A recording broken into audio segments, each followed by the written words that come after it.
Not only apparently is he holding Manchester United back, Mark says he's outdated as a goalie. The aforementioned Mark Ogden joins us now. So does Shaka Hislop. Gentlemen, great to be with you. All right, Mark, how is he outdated and why is he holding Manchester United back? Explain.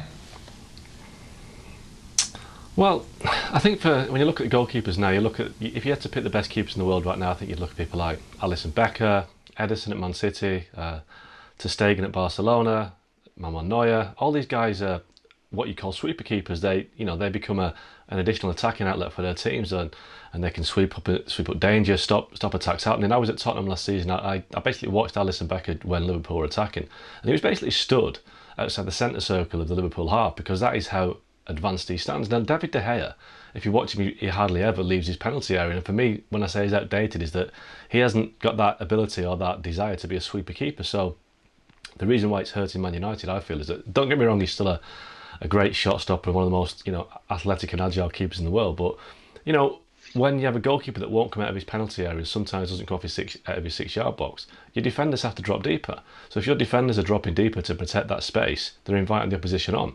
So I think United will benefit from playing a higher line, and sometimes when Sergio Romero plays, he gives them that advantage to play higher up the pitch. And look, when Romero plays against weaker opposition, we know that, but his record is much more successful than De Gea's in terms of win ratio.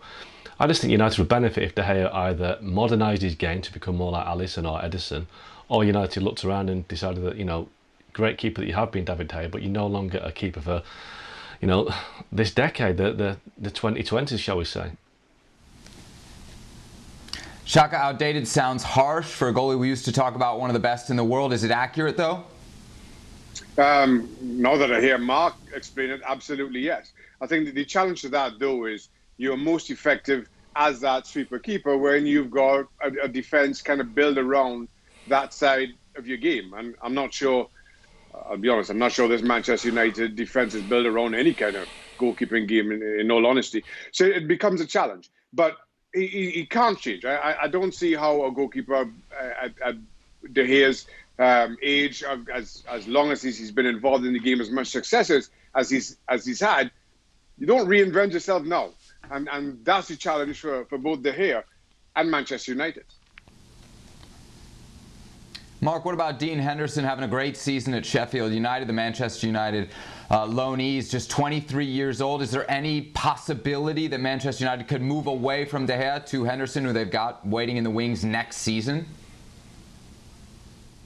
No, I think next season's too early, and I think all parties involved actually accept that. I think United realise they've got a real talent on the hands in Dean Henderson, but there's also the reality that he's not played a full Premier League season yet, and he's only 23. So I don't understand this rush to get Dean Henderson in the goal at Old Trafford, because, as we've seen, as a Shaka will attest, goalkeepers do get better with age. They understand the game better, and De Gea only signed a new long-term contract not so long ago. So I don't think De Gea should be, get rid of straight away. I think that De Gea still has something about him, but like Shaka says, he's at an age where he might not reinvent his game. But I do think it's too early for a goalkeeper like Dean Henderson to be the first team keeper at Man United, a club with all that massive expectation and pressure. We all saw that the criticism he got after he let that mistake in against Liverpool for Sheffield United earlier this season.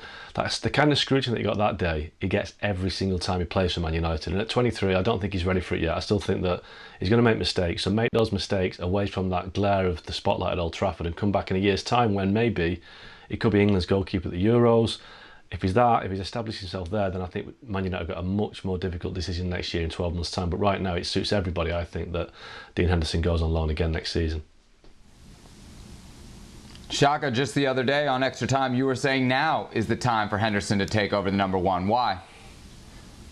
Because I don't think Manchester United have an awful lot to lose. And listen, I accept. As we sit right now, we're still not quite sure what's going to happen between now and the start of next season.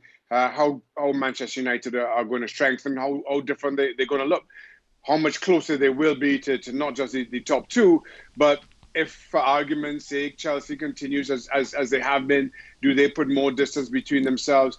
It might be an opportunity to throw Henderson in at the deep end and let him do what I think he's shown he can do best. I think the other challenge to that is, given the successes that Henderson has had at Sheffield United, is he going to be just happy going out alone? Or does he want to be sold and cash in on his value and be offered something a little bit more stable, a little bit more meaningful. That's a question for him as well. That I'm not sure how long he's willing just to wait for Manchester United to make up their minds on his future. Mark, if Manchester United are going to move on from De Gea, what do you suppose the market is for this goalie? Well, this is the problem, isn't it? I think you look around and financially it's going to be a problem to get him off the books because he's on a lot of money in terms of wages, and they would come under a high fee because he's only late 20s, early 30s, and he's got a long contract. So I think right now it's unrealistic to think that clubs will be able to buy him. And secondly, Barcelona don't need him. Real Madrid have got Courtois.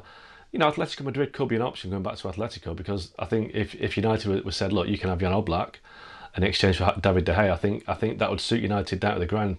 Oblak's a fantastic goalkeeper. I think he's a step above David de Gea now.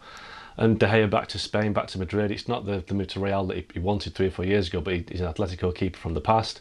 I think Atletico could be the option. PSG is another one as well, but again, they seem to have moved away from De Gea a little bit. Juventus, they probably need a goalkeeper because I'm not convinced about Wojciech Szczesny, but same thing again. The wages, will Juventus in this climate of financial hardship be willing to pay David de Gea a salary that could be approaching £300,000 a week, as well as the fee that comes with it? So I think he may have priced himself out of the market a little bit. Shaka's just 29 years old. Are we giving up on David de Gea just a little bit too early here? Ordinarily, I'd say yes. But I haven't seen anything from David de Gea over the last couple of years to suggest to continue sticking with him. Listen, just before he signed that new long-term deal that Mark alluded to, and his form had started to dip desperately. And I thought it was a case of him kind of emotionally checking out of Old Trafford and wanted to move on. But then the offer came and he signed it, but his fortunes haven't really turned around. So now you're wondering, well, where's it all going wrong? And more to the point, how does he correct it? I'm not sure that he has the answers. And right now, as Mark was saying, probably the best option is to get rid of him, but you don't know who. Mark is saying Atletico Madrid and a straight swap with Oblak. But give him his wages, I'm not sure who takes that kind of chance.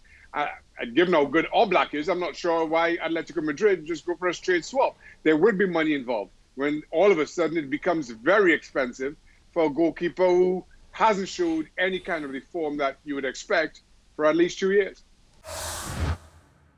Thanks so much for watching ESPN on YouTube. And for more sports highlights and analysis, be sure to download the ESPN app. And for premium content and live streaming, subscribe to ESPN Plus.